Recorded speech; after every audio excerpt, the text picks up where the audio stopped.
Hi hello ನಮಸ್ತೆ friends, ಎಲ್ಲರಿಗೂ SR tech world in Kannada YouTube ಚಾನಲ್ಗೆ ಸ್ವಾಗತ. ಈ ಒಂದು ವಿಡಿಯೋದಲ್ಲಿ SSP ಸ್ಕಾಲರ್ಶಿಪ್ಗೆ ಅಪ್ಲಿಕೇಶನ್ನ ಹಾಕೋದಕ್ಕೆ ಲಾಸ್ಟ್ ಡೇಟ್ ಯಾವಾಗ ಅಂತ ತಿಳಿಸ್ಕೊಡ್ತೀನಿ.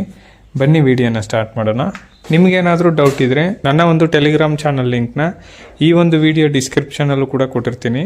ಅದೇ ಥರ ನನ್ನ ಒಂದು ಪ್ರೊಫೈಲಲ್ಲೂ ಕೂಡ ಟೆಲಿಗ್ರಾಮ್ ಚಾನಲ್ ಲಿಂಕ್ನ ಕೊಟ್ಟಿರ್ತೀನಿ. ಸೊ ಆ ಒಂದು ಲಿಂಕ್ನ ಕ್ಲಿಕ್ ಮಾಡಿದ್ರೆ ನೀವು ಡೈರೆಕ್ಟಾಗಿ ಈ ಒಂದು ಟೆಲಿಗ್ರಾಮ್ ಚಾನಲ್ಗೆ ಬರ್ತೀರಾ. ಸೊ ನಿಮಗೆ ಏನಾದರೂ ಡೌಟ್ ಇದ್ದರೆ ಇಲ್ಲಿ ನನ್ನ ಡೈರೆಕ್ಟಾಗಿ ಕೇಳ್ಬೋದು. ಸೊ ಮೊದಲನೇದಾಗಿ ಯಾರೆಲ್ಲ 2024 ಮತ್ತು 25ನೇ ಸಾಲಿನ ಪೋಸ್ಟ್ ಮೆಟ್ರಿಕ್ ವಿದ್ಯಾರ್ಥಿ ವೇತನಕ್ಕೆ ಅರ್ಜಿನ ಸಲ್ಲಿಸಬೇಕು ಅಂತ ಇದ್ರಿ, ಸೊ ಅವರಿಗೆ ಲಾಸ್ಟ್ ಡೇಟ್ ಯಾವಾಗ ಅಂತ ಗೊತ್ತಿರಲಿಲ್ಲ. ಸೊ ಇವಾಗ SSP ಸ್ಕಾಲರ್ಶಿಪ್ ಅವ್ರ ಕಡೆಯಿಂದ ಲಾಸ್ಟ್ ಡೇಟ್ ಯಾವಾಗ ಅಂತ ಅಫಿಷಿಯಲ್ ಆಗಿ ಅನೌನ್ಸ್ ಮಾಡಿದ್ದಾರೆ. ಸೊ ಯಾವಾಗ ಅಂತ ತಿಳಿಸ್ಕೊಡ್ತೀನಿ ನೋಡಿ. ಸೊ SSP ಸ್ಕಾಲರ್ಶಿಪ್ ಅಫಿಷಿಯಲ್ ವೆಬ್ಸೈಟ್ಗೆ ಬಂದರೆ ಇಲ್ಲಿ ನೀವು ಕೆಳಗಡೆ ಹಿಂಗೆ ಸ್ಕ್ರೋಲ್ ಮಾಡಿದ್ರೆ ನೀವಿಲ್ಲಿ ಗಮನಿಸ್ತಾ ಇರ್ಬೋದು, ಹಿಂದುಳಿದ ವರ್ಗಗಳ ಕಲ್ಯಾಣ ಇಲಾಖೆಯಿಂದ PUC, ITI, ಡಿಪ್ಲೊಮಾ ಮತ್ತು ಸಾಮಾನ್ಯ ಪದವಿ ಕೋರ್ಸ್ಗಳಿಗೆ ಮಾತ್ರ ವಿದ್ಯಾರ್ಥಿ ವೇತನ ಅರ್ಜಿಗಳನ್ನು ದಿನಾಂಕ 15/10/2024 ಆಹ್ವಾನಿಸಲಾಗಿದೆ. ಅಂದರೆ ಯಾರೆಲ್ಲ OBC ಕ್ಯಾಟಗರಿಯ ವಿದ್ಯಾರ್ಥಿಗಳು ಅಂದರೆ PUC, ITI ಮತ್ತು ಡಿಪ್ಲೊಮೊ ಮತ್ತು ಪದವಿ ಕೋರ್ಸ್ಗಳನ್ನ ಮಾಡ್ತಕ್ಕಂಥ ವಿದ್ಯಾರ್ಥಿಗಳಿಗೆ ಮಾತ್ರ ಈ ಒಂದು ಅಪ್ಲಿಕೇಶನ್ ಹಾಕೋದಕ್ಕೆ 15/10/2024 ಲಾಸ್ಟ್ ಡೇಟ್ ಆಗಿದೆ.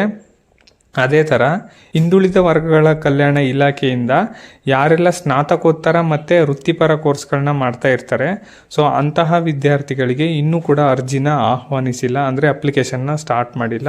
ಸೊ ಅವರು ಶೀಘ್ರದಲ್ಲೇ ಸ್ಟಾರ್ಟ್ ಮಾಡ್ತೀವಿ ಅಂತ ಕೂಡ ಮೆನ್ಷನ್ ಮಾಡಿದ್ದಾರೆ.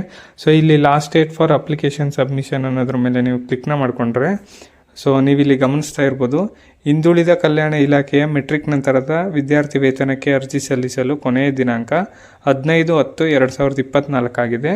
ಅದೇ ಥರ ತಾಂತ್ರಿಕ ಶಿಕ್ಷಣ ಇಲಾಖೆಯ ಮೆಟ್ರಿಕ್ ನಂತರದ ವಿದ್ಯಾರ್ಥಿ ವೇತನಕ್ಕೆ ಅರ್ಜಿ ಸಲ್ಲಿಸಲು ಕೊನೆಯ ದಿನಾಂಕ 31/10/2024 ಆಗಿದೆ. ಸೊ ಇದಿಷ್ಟು ಕೂಡ ಲೇಟೆಸ್ಟ್ ಅಪ್ಡೇಟ್ ಆಗಿದೆ ಫ್ರೆಂಡ್ಸ್. ಯಾರೆಲ್ಲ 2024 ಮತ್ತು 25ನೇ ಸಾಲಿನಲ್ಲಿ ಸ್ಕಾಲರ್ಶಿಪ್ಗೆ ಅರ್ಜಿನ ಹಾಕಬೇಕು ಅಂತ ಇದ್ದೀರಾ, ಸೊ ಅವರು ಬೇಗ ಸ್ಕಾಲರ್ಶಿಪ್ಗೆ ಅಪ್ಲಿಕೇಶನ್ ಹಾಕಿ.